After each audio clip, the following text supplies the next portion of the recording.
Brad, welcome to the show. Hey, Brad. Hey, Ryan. Hey, Ryan. Hey, Greg. How you doing? Good. Brad, a little context, where you're calling in from and who you work for. Yeah, I'm calling. I'm calling in from a company called Cognism. So you're repping the hat already there, Ryan. I actually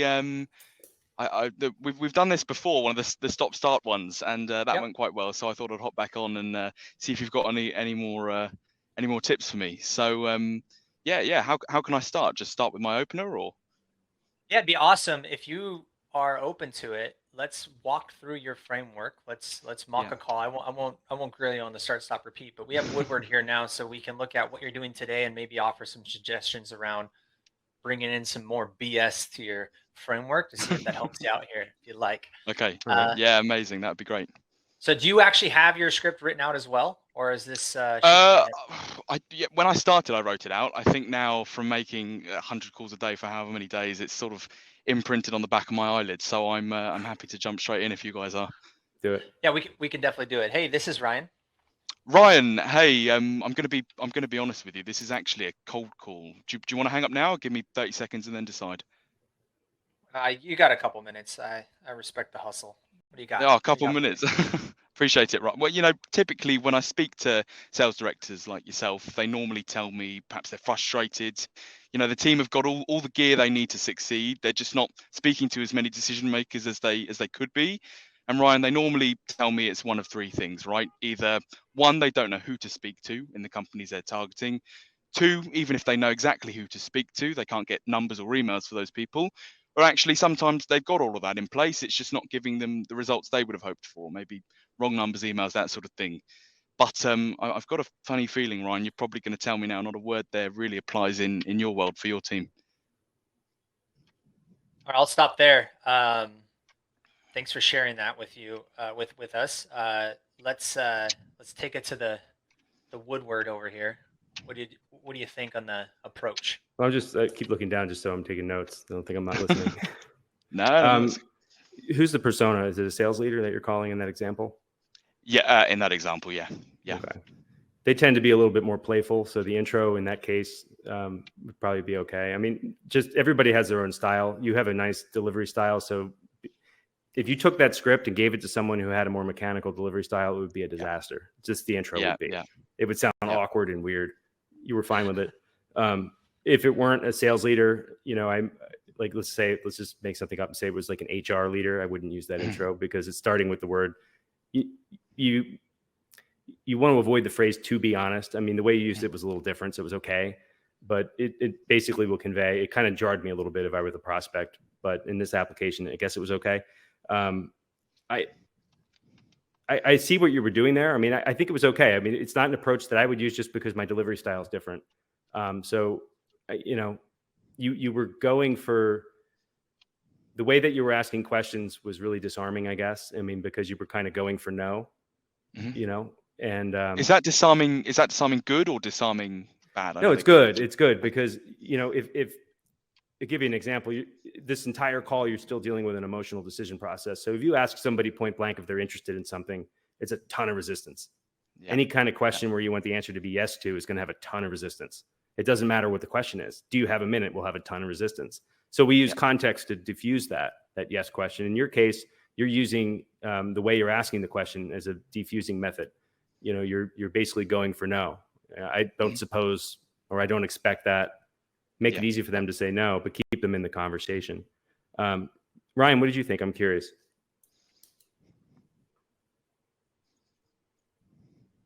I think we lost Ryan. He's frozen. Yeah, I'm having an internet connection issue. I don't know if I'm back yet. I'm trying to. Yeah, we can hear you. We can hear you. Make sure I'm.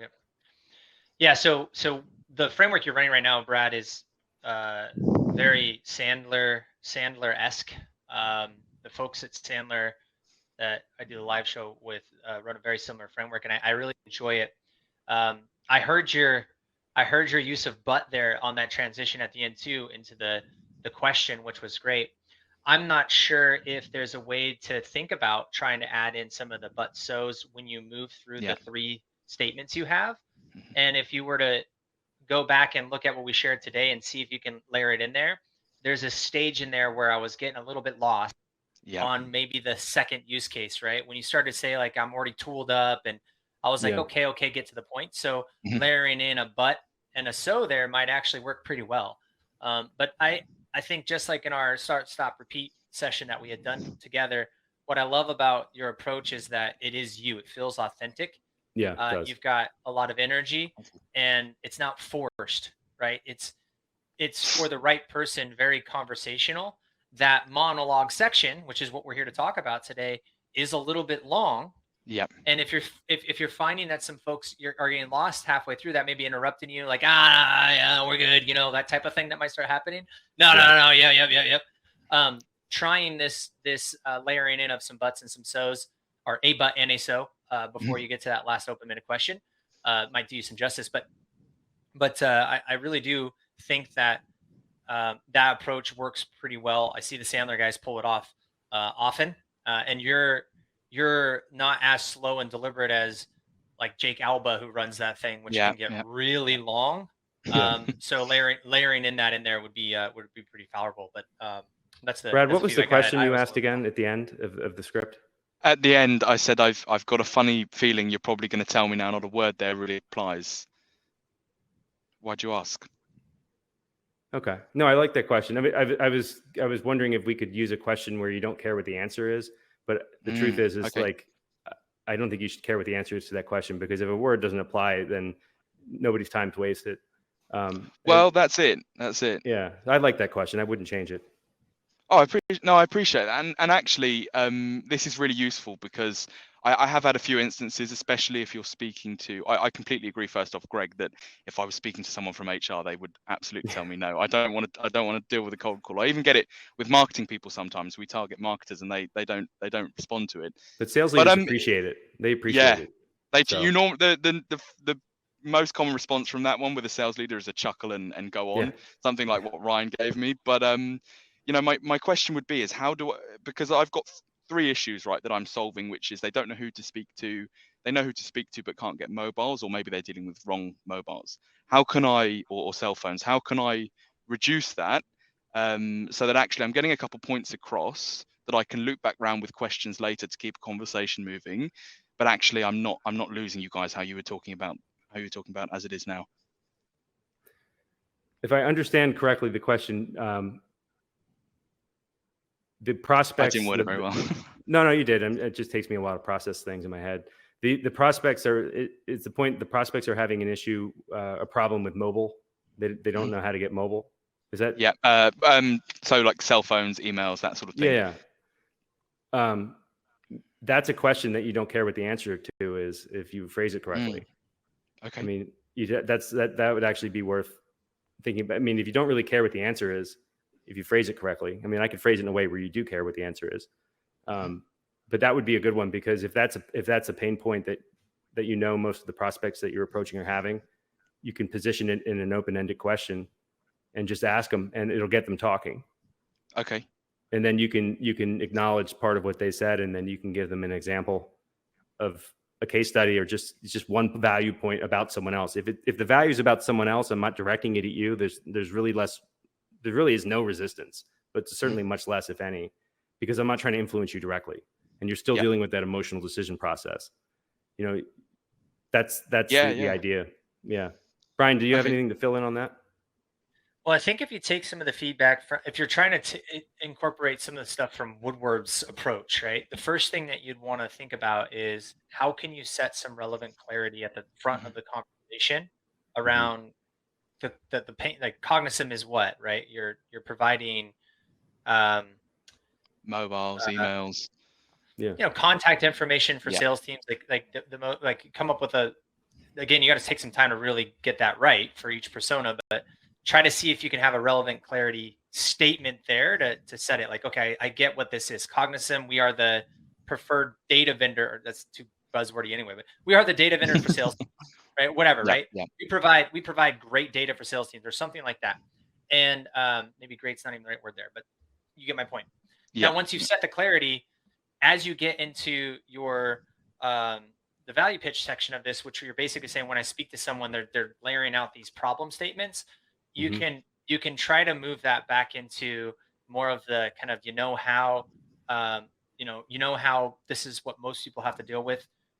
Over here, it's like that. It's very similar to the experience that Woodward already, or the example Woodward shared with phone ready leads, which is, hey, most of the teams were selling. We talked to today, in your segment, it takes 35 dials to talk to one person. With us, it's only 4. So you could whittle that down to say most of the sales teams we're working with, they just don't have all the contact information they need to get conversations started. Cognism, we solve that through X, Y, and Z. Let me pause there. I'm guessing you're going to tell me right now that you have all the data possible so that your reps are in a bunch of conversations, right? Or something like that. Yeah. You know what I mean? Yeah, and you can position it like most of the companies we work with, with the fragmented work environment, some people are doing hybrid, some people are working remotely now. They're not getting that clean data set on access numbers, so we're filling in that gap with relevant mobile data. And then you turn that into a question and just say, look, I mean, I'm imagining that your personas are probably a mixture of all remote. Are you mainly calling cell phones at this point? Yep. Okay. And then, as you say, you don't care about that answer. Yeah. Yeah. If the answer is no, then ask them another question. You don't really care what the answer is, but the answer is going to be yes. If you know that's, well, it is, because I can tell you that if you don't have mobile numbers right now and you're B2B, you're in a real tough spot. I know that for a fact, just like you do. So yeah, exactly. I'm trying to think if I've got it. Well, another question would be is where, if I did lose you in that monologue there, whereabouts was it? I know, Ryan, you mentioned, whereabouts was it that I was losing you, and how could I prevent that? Ryan? Well, for me, it's about that second, when you were going through the monologue, it's about the second problem where it's like, okay, I get it. Like, if the first one resonated with me, I'd be in. If it didn't, you're going to definitely lose me by the second one. If your shot's a little bit off, that's where I feel the tension a little bit. And so trying to condense that a little bit more with, again, who you are, like the clarity around why you're calling, and then the way that Woodward's the BS framework works is you're using a customer story with like proof point, like inside that monologue versus like the problem stop point. So if you can somehow condense it into, here's what we do, here's the problem we solve, and for example, like this, and then stop with the question, that will allow you to break that up a little bit.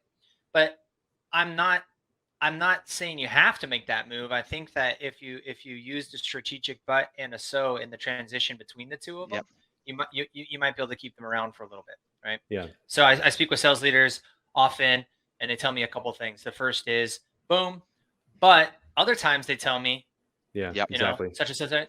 So from time to time, that results in this, and I'm going to stop there.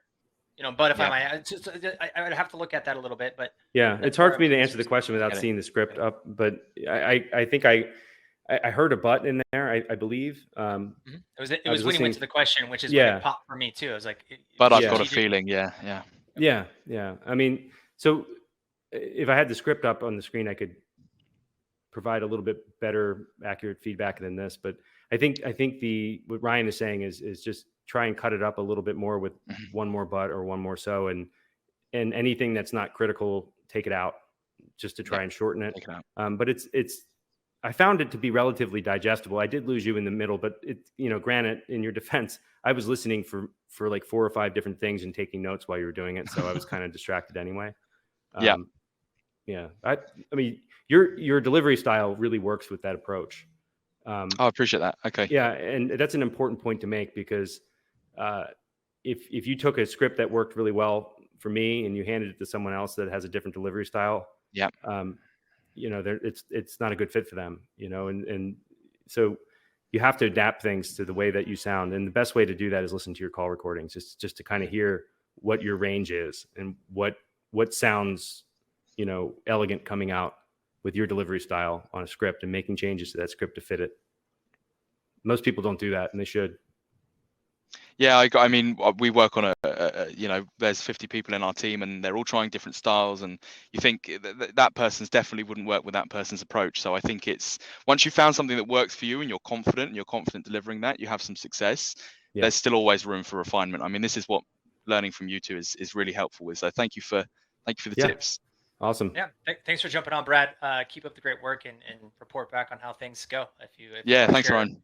Share something over. I'm always available, brother. Thanks for popping Yeah, on. appreciate it. Thanks, guys.